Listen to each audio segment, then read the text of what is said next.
Olá a todos, bem-vindos mais uma vez à nossa sala de aula. Estou muito contente em recebê-los aqui, estar junto com vocês aqui. Sejam bem-vindos a mais esse encontro, mais esse dia maravilhoso. Muito bem, dando sequência às nossas reflexões através do nosso canal, eu quero até iniciar hoje com uma questão, com um questionamento. Outro dia mesmo, está gravado aí no outra aula, estava mencionando sobre o que eu chamo assim de tem sido, né, gradativamente há um processo em que a pessoa de Jesus Cristo ele tem ele tem se ausentado, digamos assim, da igreja. Esse processo ele tem uma historicidade, ele tem um momento, mas vamos nos situar aqui a partir da Idade Média, com o Renascimento, que vocês sabem, o Renascimento foi o quê? Uma forte, uma forte colocação do homem, né, da humanidade, no centro, né, de todas as coisas. Então, se antes, teologicamente falando, a igreja ensinava um teocentrismo, que Deus é o centro de todas as coisas, a partir desse renascimento, isso vai gradativamente mudando, isso vai sendo transformado num processo de humanização, né?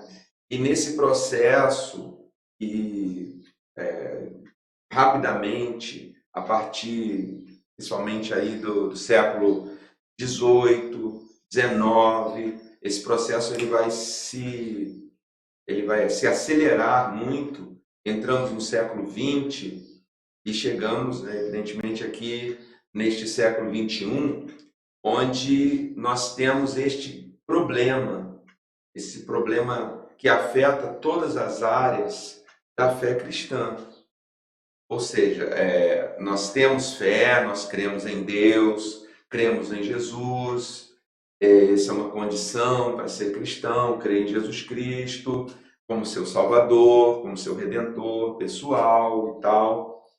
Mas no culto, na vida, principalmente no culto e na vida, se é que posso separar as duas coisas aqui, né? Do culto para a vida, da vida para o culto, é, a pessoa de Jesus, ele tem se tornado assim, a pessoa tem se tornado desconhecida. E é por isso a importância de nós nos voltarmos às Escrituras, à tradição da igreja, o que tem sido ensinado durante séculos, pegar desempoeirar, né, esse conhecimento, como eu falei na semana passada, fazer uma arqueologia em busca da pessoa de Cristo, para que ele volte ou ele permaneça no centro do culto e da vida cristã, como modelo, o modelo não só a pessoa, aquele Deus, ao Deus ao qual adoramos, mas também como modelo para a nossa vida. E é por isso que é muito importante a pessoa e a obra de Cristo. A pessoa e a obra de Cristo são muito importantes para nós, principalmente nos dias atuais, em que vemos na igreja cristã muita adoração, muito ensino, muita pregação, mas nem sempre percebemos que essas criações, que estas pregações ou que esses ensinos no culto estão levando as pessoas ao conhecimento de Jesus Cristo.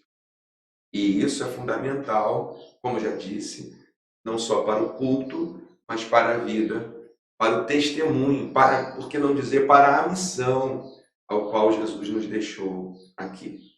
Então, a pessoa e a obra de Cristo. Também vou não vou me entrar nesses detalhes agora, mas a pessoa e a obra de Cristo foram, digamos assim, separados.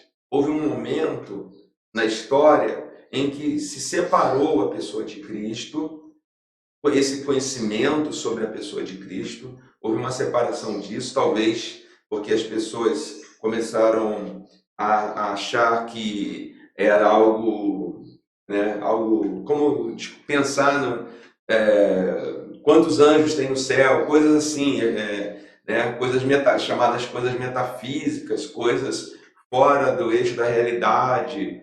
Por isso que eu falei desse século XVIII, né, desse século XX, desse século XIX, com o aumento da ciência, com a ciência sendo colocada assim, também num ponto, mais, junto com o humanismo, a ciência e não a fé. A fé passa a ser uma categoria, digamos assim, quase que vai saindo também, né, dos valores principais da nossa sociedade, essa chamada civilização ocidental aí.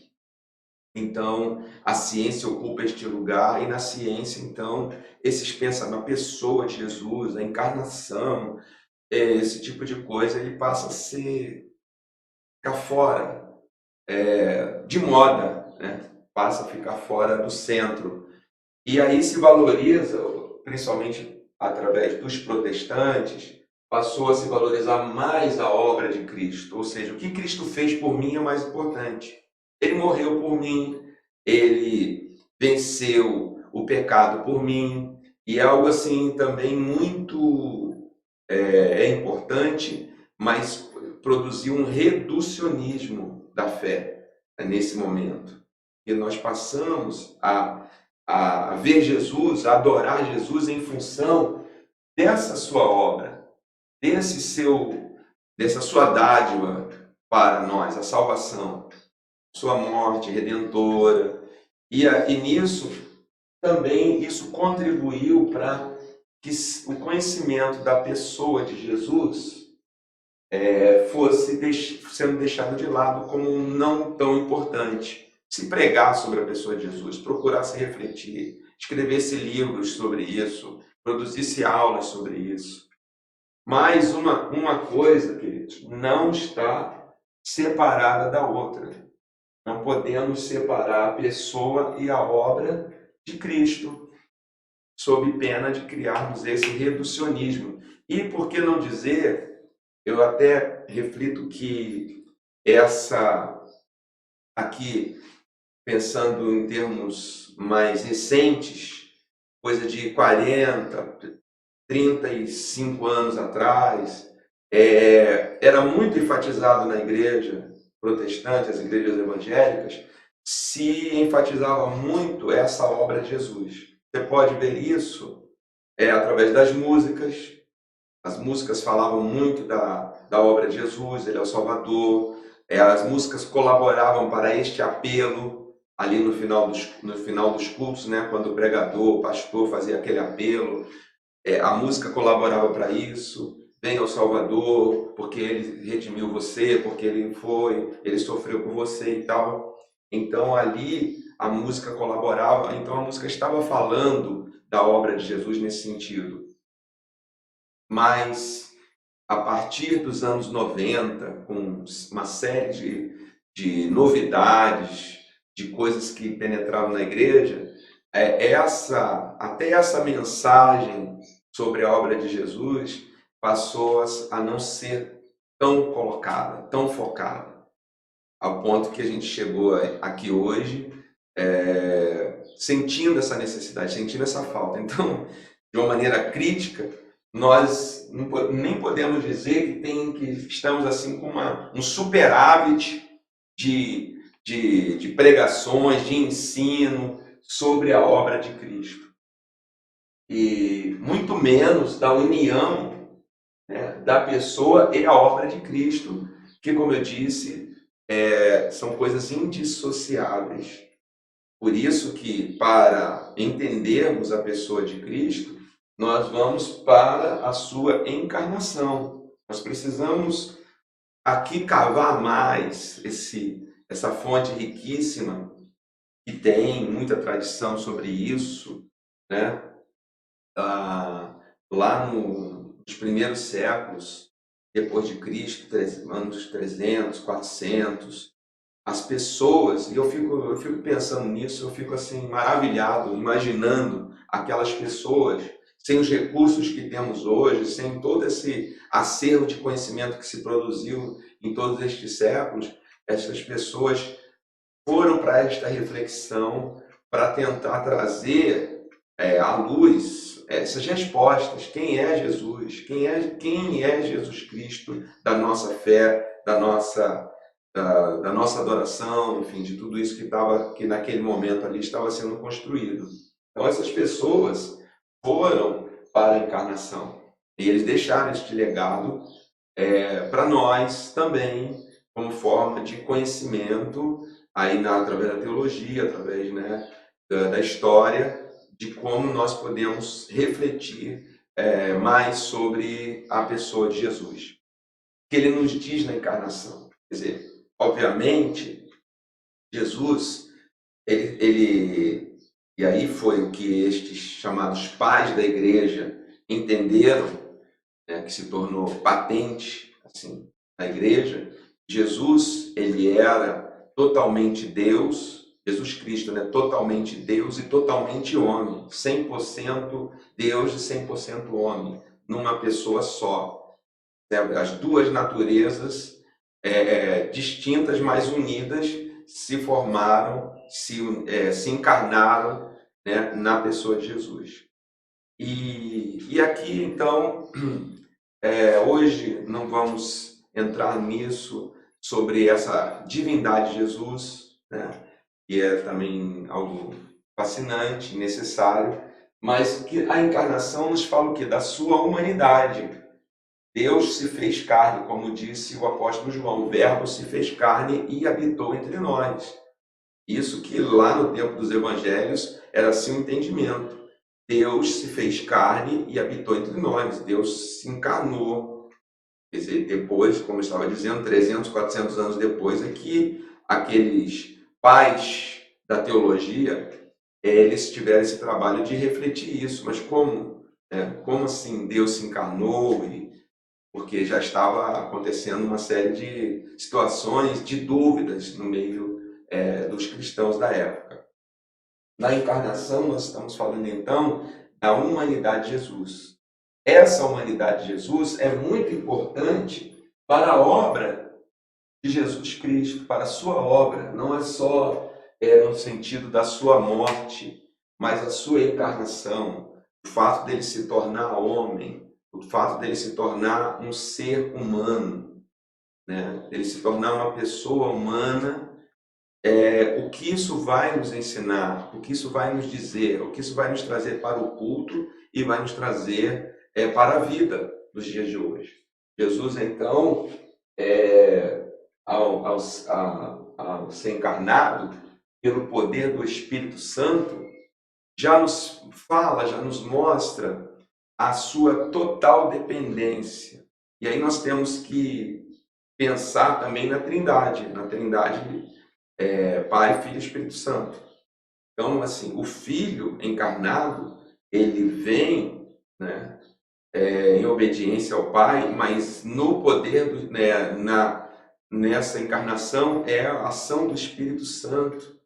Ou seja, é uma humanidade que está se formando de uma maneira diferente. Assim como a primeira humanidade não obedeceu, a primeira humanidade não conseguiu se manter. Esta nova humanidade que está surgindo aqui com Jesus é uma humanidade diferente, é uma humanidade que vem do Pai, como veio a primeira humanidade, mas que agora vive de uma maneira totalmente, desde a sua concepção, né, o seu nascimento, ele vem de uma maneira assim, sob a graça do Espírito Santo de Deus.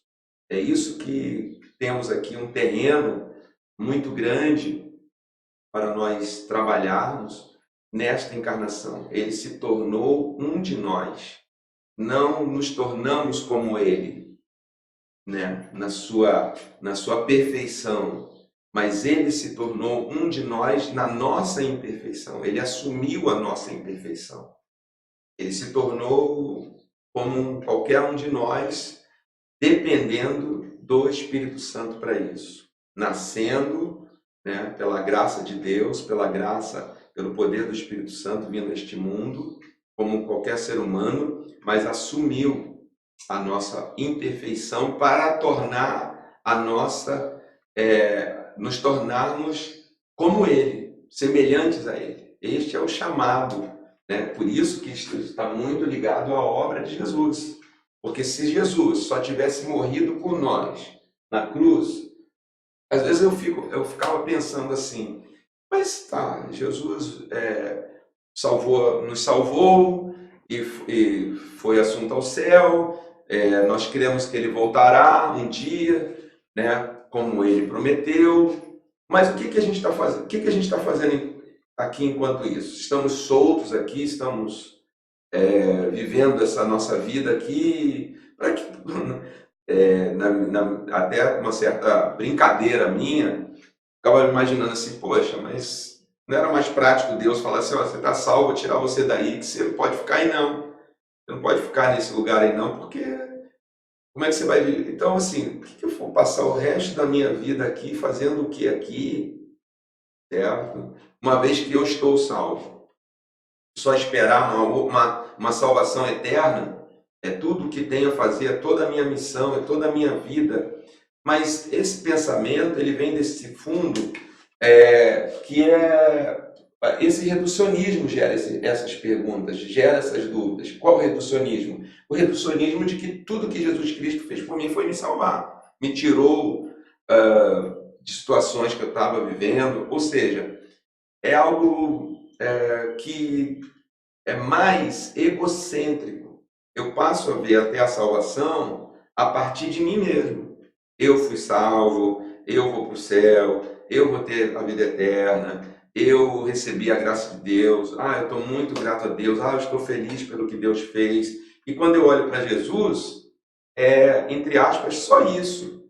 Obrigado, Jesus, pelo que o Senhor fez por mim, me salvou, me tirou de uma situação difícil, ainda me deu a vida eterna, ainda me livrou até da morte aqui, né? Olha, cara, as coisas que eu estava passando aqui, os problemas que eu estava passando, existenciais, circunstanciais, o Senhor me livrou de tudo isso nesse momento e ainda me deu a eternidade, tá? Mas entre aquele momento em que eu fui salvo das circunstâncias e das existências humanas e aquele momento eterno, e isso aqui é um vazio, o que acontece aqui? Nós vivemos aqui. Então, só pensar que Jesus Cristo, tudo o que ele fez foi só isso, e aí eu volto ao que eu disse no início, talvez por isso as pessoas tenham ficado cansadas de ficar repetindo a mesma coisa. E quando as pessoas não sabem ou não conhecem melhor o que vão fazer, elas passam a inventar, passam a colocar outros substitutos para a fé. Aí é que mora o perigo, tá? Mas eu não vou entrar nisso aqui não. Então voltemos a isso. Fui salvo para quê? Nós pensamos muito em fomos salvos do quê? Mas precisamos também pensar, fui salvo para quê? Para viver uma nova vida com Cristo já. E essa nova vida, Jesus cria, Jesus começa. Claro que aqui, eu diria assim, que para garantir essa nova vida que ele gerou, essa nova humanidade que ele gerou, ele precisava fazer o sacrifício supremo, que ele fez na cruz. Mas aqui ele começa, por isso que não se pode dissociar a obra e a pessoa de Jesus. Nós precisamos conhecer a pessoa de Jesus, conforme registrado nos evangelhos, conforme os escritores do Novo Testamento, naquele momento ali, naquela efervescência, né, naquela quentura, né, ainda, os fatos estavam narrando, e depois com a tradição também, tá bom? Então eu espero ter contribuído nessa aula de hoje para esta reflexão, que não se pode dissociar a pessoa e a obra de Jesus, que isso provoca um reducionismo na nossa fé, no nosso culto e na nossa vida. Porque, como eu disse, no culto eu vou lá, mas eu já sei que Jesus me salvou, já sei que Jesus me salvou, Jesus me salvou, eu preciso de algo mais para me alegrar hoje, para me sensibilizar hoje, para, né, me motivar hoje. E também esse reducionismo entre o eu fui salvo do quê e eu fui salvo para quê. Então eu fui salvo para ficar esperando uma salvação maior, mais eterna, permanente, porque aqui eu posso estar sujeito a esse mundo, mas e o que eu faço diante de todos esses desafios depois da minha salvação? Isso, as respostas estão também na pessoa de Jesus. Então, espero ter contribuído nessa aula de hoje para essa reflexão, nesse intuito de trazermos pela fé a nossa vida de culto e de vida à pessoa de Jesus Cristo. Então, muito obrigado e tenha um bom dia.